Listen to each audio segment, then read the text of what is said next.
Succinctness is carried to an unexampled extreme, while the wonderful idea that God's attributes are his messengers, sent out into the human soul to ennoble and redeem, makes him at times so subtle that the latest scholars cannot tell whether he means Asha or Bohumana, personified as archangels, or as the thoughts and beneficent intentions of the deity produced in men.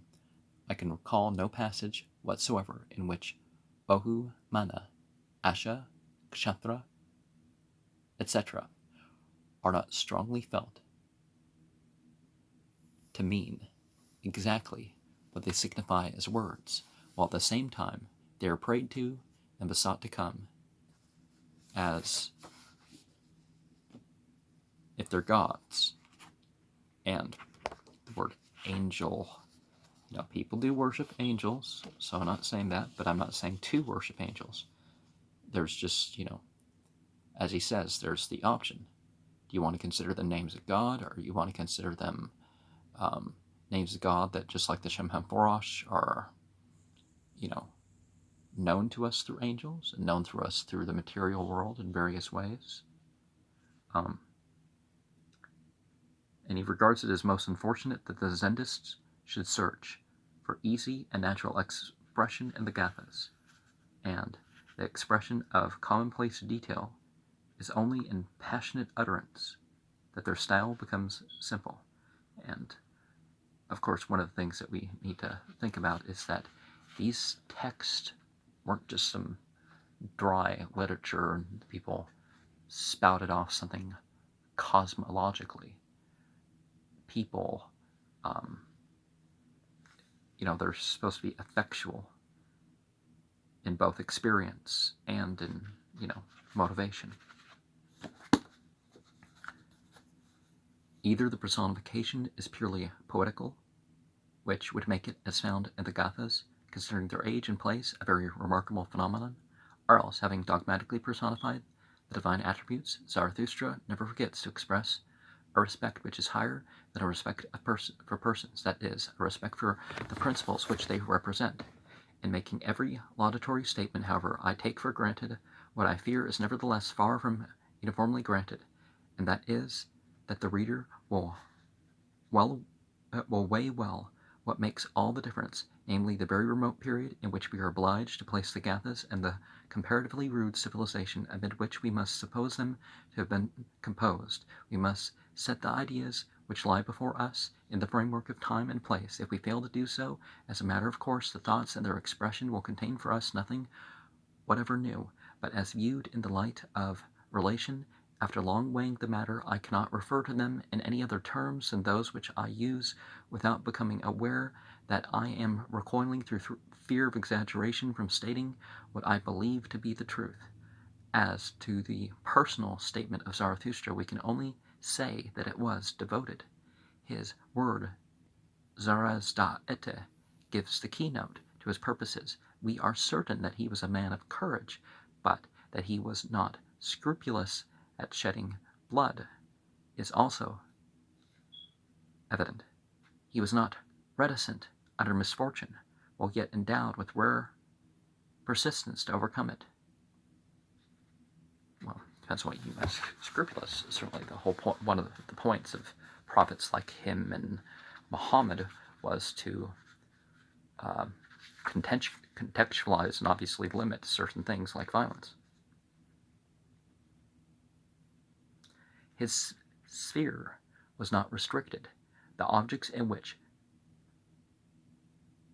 he was concerned are providences, as well as villages, armies, as well as individuals. His circle was the reigning prince and prominent chieftains, a few gifted men deeply imbued with the religious veneration for the sacred compositions which had come down to them from primeval antiquity and ancient meters. And these, together with a priesthood exceptionally pure, leading on a sobered population, were also his public. But three orders appear in it: the king, the people, and the peers. And in a way, that's sort of related to what we have in the American flag. But you had three different groups. You had the, you had the rulers. You had the priesthood, and you had the people. But that the times were disturbed is involved in what has already been said. One feature alone needs mention. It is that the agitations involved the tenor of the throne. Vistaspa had no easy seat, and the prospect of revolution in the sense of supersedure was continually before him. As to the family of Zarathustra, we can only say that he commands respect. Nothing whatever is further known. It will be seen from the above sketch that I make the widest distinction between the Gothic period and that of the later Avesta.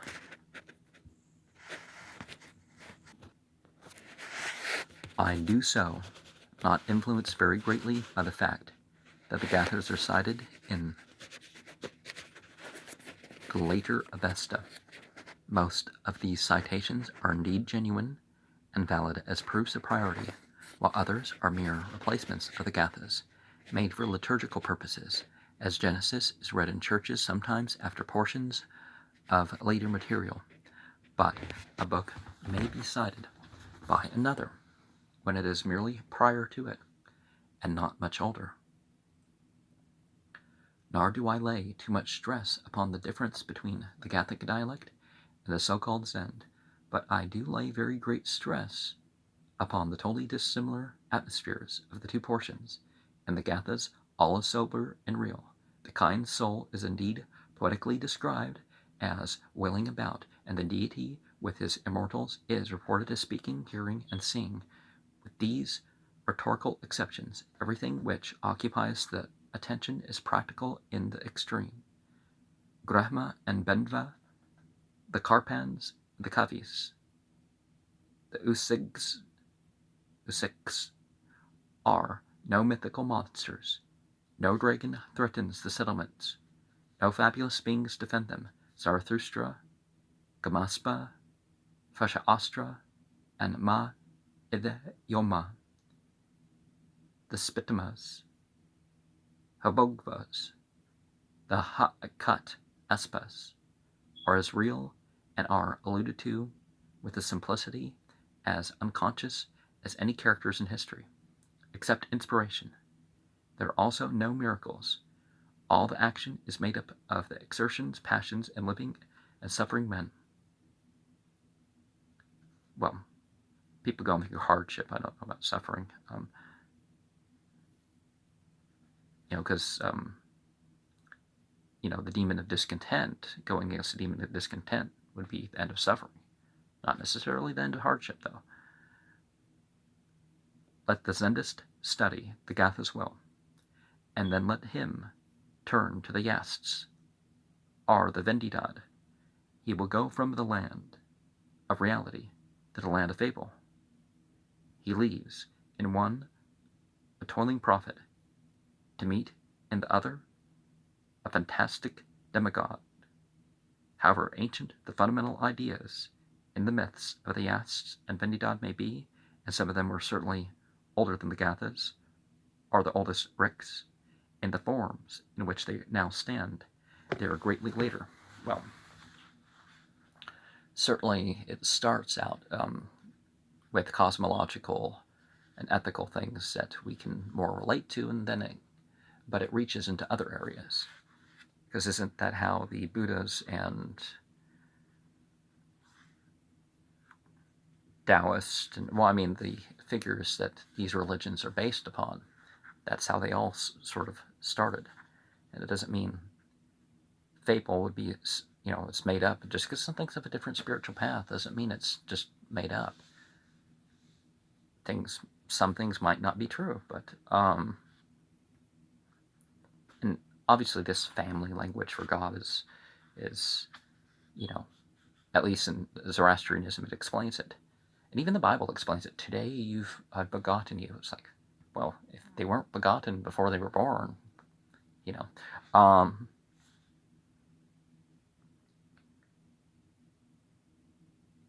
As we enter further a necessary detail, this seems to be the place for a word as to the relative ages of the several sections which make up these hymns.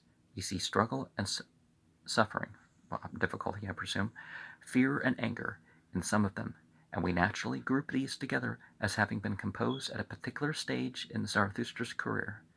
We read expressions of happy confidence, and we refer them to a period of repose, as we do those sections where meditation, speculation, or dogmatic statement are prominent, but nothing is certain except that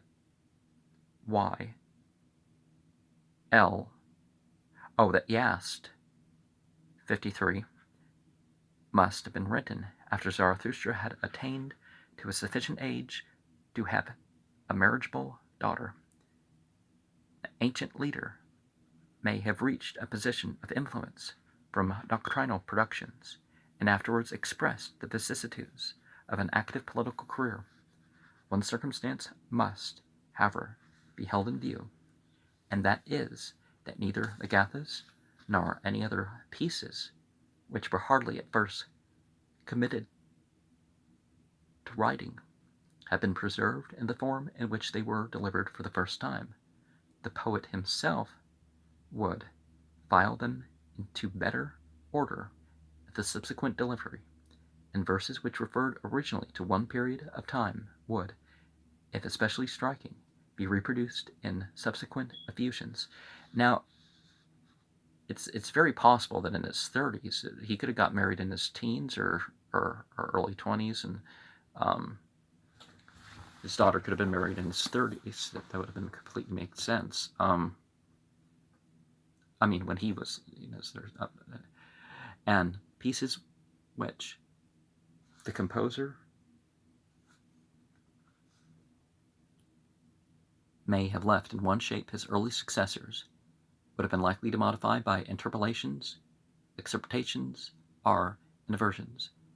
I believe that the Gathas show the presence of less foreign matter than is usual, and that the interpolations which are present in them are themselves of great antiquity, or even presently synchronous with the original.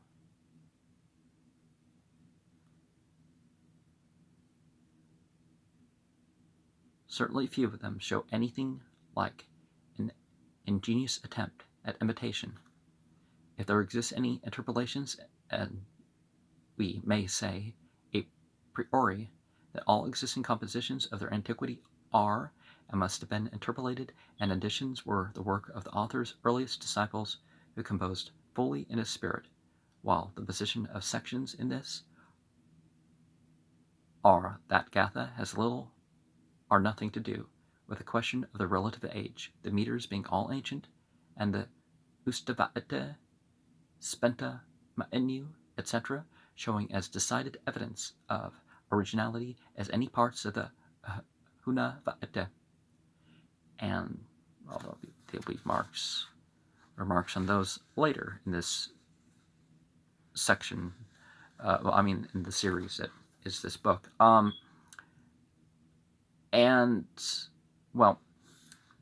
We have really the Magian, which could be 1700 to 2000 BCE revival.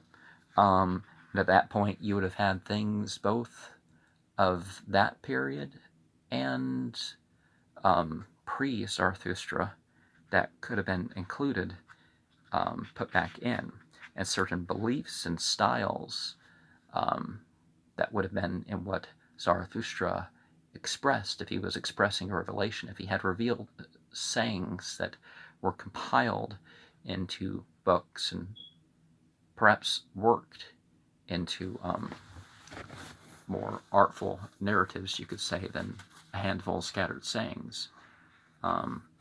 But we see a Christian prejudice about what's going on here that, well, the nearer disciples, it's like, well, no, they don't have the authority to come up with scripture. That's the whole thing. Well, I mean, society says they do, but as we proceed from the question of relative age of the particular sections as compared with each other as their age considered as a whole, we are first met by the question as to place, where the Gathas first sung, in the east or the west of Iran. I would say here that I regard this point as especially open, as I am inclined to differ in one particular from my eminent friend, Professor Dermastetter, but let it be understood only or chiefly as the place of origin of the Gathas. I think that the scene of the Gathic and the original Zarathustrianism was the northeast of Iran, and that the latter Avesta was composed during the hundreds of years during which the Zarathustrian tribes were migrating westward in Media. And so, to look at the globe here, which really can't see too well, we have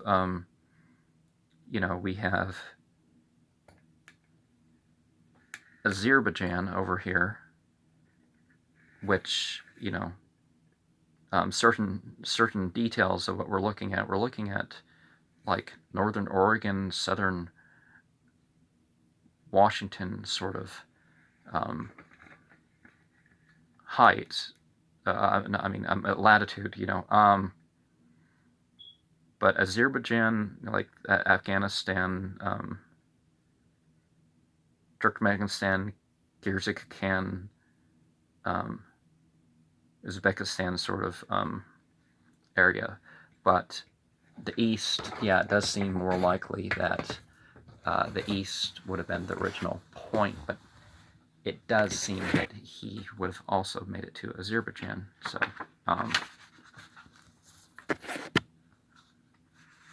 one certain fact is the occurrence of geographical names in Vendidad 1, which are obviously intended to describe the earliest homes of the Iranian races, whose lore was the Avesta. The present forms of those names, as they appear in the Avesta, are indeed not the most ancient, but they occur in passages which plainly repeat very ancient myths.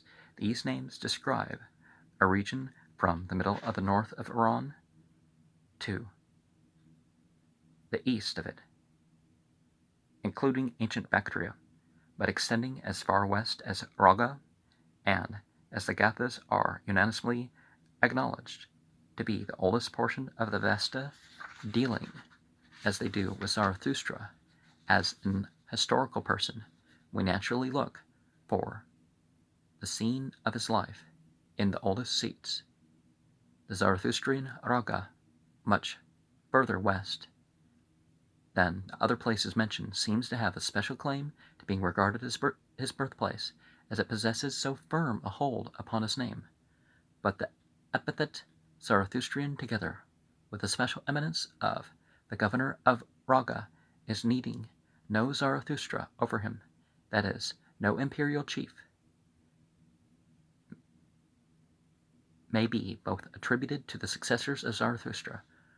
From some reason, probably the migration of Zarathustrian influence towards the west, Raga became a stronghold of his descendants, or his name, entirely apart from all family connection, may have become a title for leading politico-ecclesiastical officials.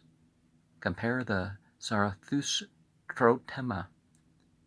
There is no mention of a foreign origin of Zarathustra in the Gathas, nor is there any expression from which we might infer it.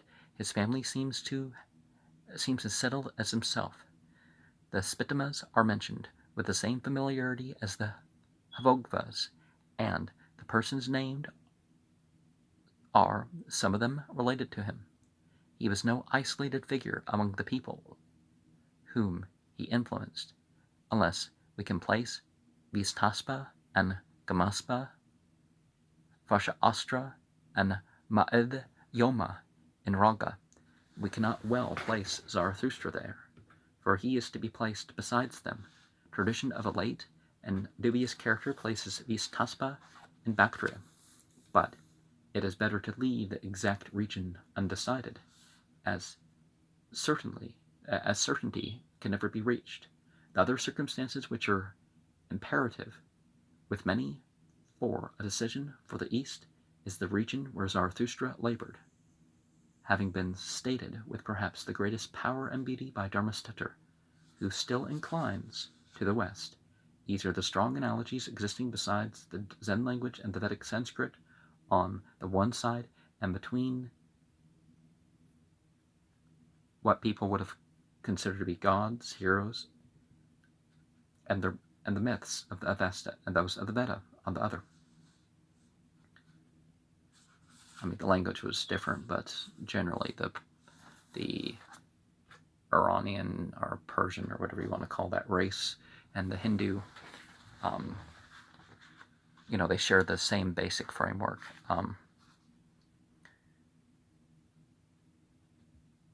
As bearing, however, in favor of a Western origin of the Gothic, as well as of the later Avesta, we must confess that the West Iranian of the cuneiform inscriptions possesses the same analogies with the Vedic, which the language of the Avesta possesses with it, and no reader should need to be reminded that the West Iranian, as well as the East Iranian, was in no sense derived from the Vedic. The old Aryan, from which all descended, was once spread without distinction over both West and East, while, on the other hand, the mythological features of the Avesta, kindred as they are to those of the Eastern Veda, are yet reproduced for us, some of them, in the poetry of the medieval West, as drawn from the Avesta, and the name of Mazda, unknown to the bricks, appears cut in the rocks of Persepolis and the Hestun, while all the sacred books of the Zarathustrians, including the Gathas as well as the later Avesta, together with their interpretations, have come down to us from the West, where the Greeks also found their system from the time of Herodotus down, and a lot of stuff from the cuneiform would have blended in with that, and just like, I guess, it is more specific than what people mean by Hindu, but, a lot of stuff would have blended in there, and it didn't start with the Achaemenid period either. Added to what we must acknowledge that the differences in dialect between the Avesta and the Veda make a wide separation as to place far from startling, while myths as well as religions migrate as by law. We must therefore consider well when we venture to differ from those who decide for the West as scenes of Zarathustra's life. But as we mentioned the inscriptions, we must make a very careful distinction. Is their theology that of Zarathustra?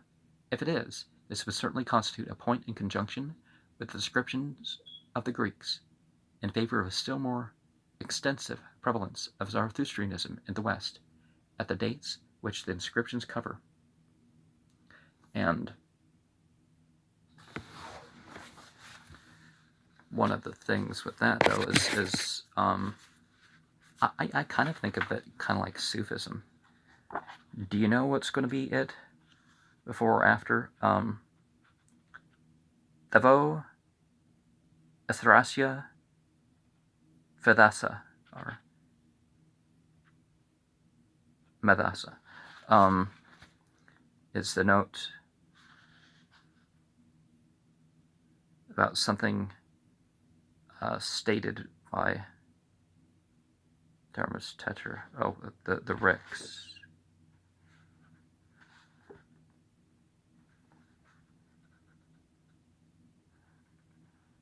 So, we have the mention of that saying. Okay. As to this disputed point, I would answer that their theology may be Zarathustrian in a sense, as yet too little applied to the term, for it may be Gothic Zarathustrianism, or at least Mazda worship in a stage of development corresponding to the stage of Mazda worship in which it stood when Zarathustra left it, but that it was the later and fully developed Zarathustrianism, provided with all the regulations which the Vendidad seems to put, out of the question. In the first place, there is no certain mention of Engra Ma'inu or of the Ameshaspentas in the inscriptions, and the silence must be accounted for in any case. Well, as I said, there's, variation. Are people going to worship the archangels or any of the other angels? Or some relief is given by a mention of the Dra'anga, but Bagahaya are probably Mithra and Anahita. The inscription of Artaxerxes Neman, for rather than the Meshaspentas. And as we notice the name of Mithra, however, we must remark that as the Mithra worship undoubtedly existed previously to the Gathic period and fell into neglect at the Gathic period, it might be said that the greatly later inscriptions represent Mazda worship as it existed among the ancestors of the Zarathustrians in a pre-Gathic age or even Vedic age. Engra Ma'inu and the Ameshas are prominent in the Gathas.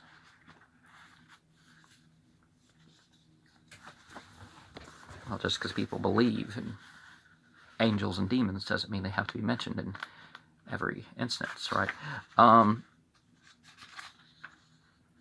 The ready and just suggestion is made that the documents are exceedingly limited, that many entities would not be named on so narrow a space, while the statements of Herodotus and his successors make it probable that the entire system of Zarathustra was known in the near neighborhood, and must have been very familiar to the persons who ordered the inscriptions to be cut. To this, the necessary rejoinder might be made that the familiarity of Darius with the latter are indeed with the original Zarathustrianism, if he was familiar with it, renders the absence of the names of Engra Ma'inu at the least all the more striking. Well, sometimes you just want to mention the good. You don't want to have to bring up evil and what you're opposing otherwise. What more imperative call could there be for the use of that name than in denouncing the opponents whose overthrow forms the theme of the mighty writings, as the grace of Ahura Mazda is mentioned on the one side, one naturally expects to see some reference to the opposition of his chief adversary on the other, and one also expects to trace some certain recognition of the bountiful immortals. I think that both were omitted because their names retain less weight, as we cannot suppose that they were unknown, or if once known, then forgotten, but allowing that it is not quite fair to reason from such scanty texts, we are met by the positive fact that an important inscription is written on a tomb, and as the burial of the dead was once of the most flagrant violations of the Zarathustrian ceremonial law, it is not conceivable that Darius could have been a Zarathustrian according to the latter faith. Well, there's other indications that perhaps these laws, that law in particular, built up as time went on.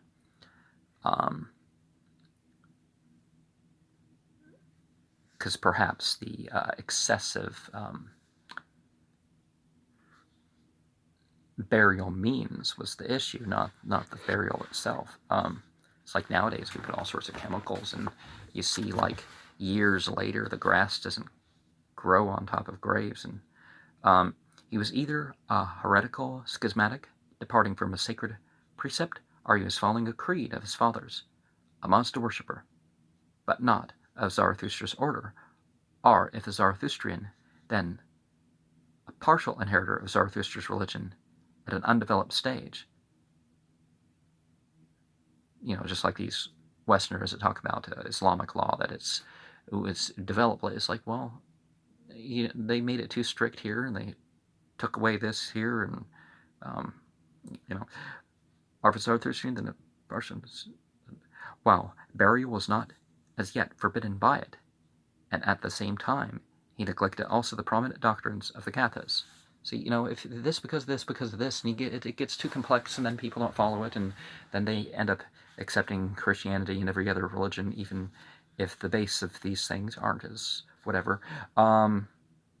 Because, you can't make things a full-time thing only. You can make it, full-time, maybe remembering God, but not, not through rituals and rules that are impossible for some people to follow. Follow along, but you shouldn't have to spend all your free time at the temple or something to. It is not possible that he could have been an isolated schismatic as to such a particular, if he composed inscriptions as a monarch of another religion than that of the later Avesta.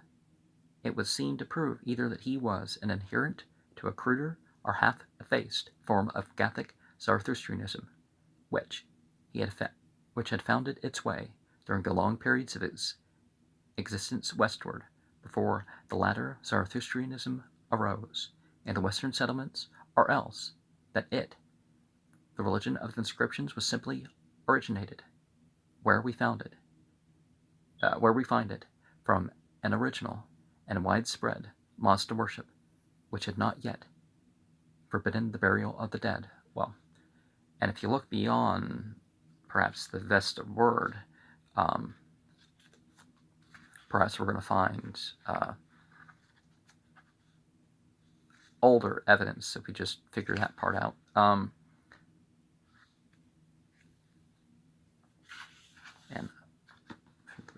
Okay, let me share a couple of the notes here. And are all the inscriptions of buried men, or what we talked about earlier, and perhaps it had also not forbidden cremation. Maybe it didn't think it was necessary to cremate, but there's implications that it would have forbidden it. Conjectures that the dogma were originally places for cremation. If this was a correct surmise, both burial and cremation may have been permitted at the Gothic period, being forbidden long after. At least the original Mazda worship did not recoil from cremation. Otherwise, the story of the attempt to burn the Lydian Croesus could not have arisen. The earlier Persians had no abhorrence of either burial or burning, only the developed Zarathustrian magism of the Medes obeyed the Vendidad. So see, it started with the priestly order here, that part at least. As such, a Mazda worship once existed in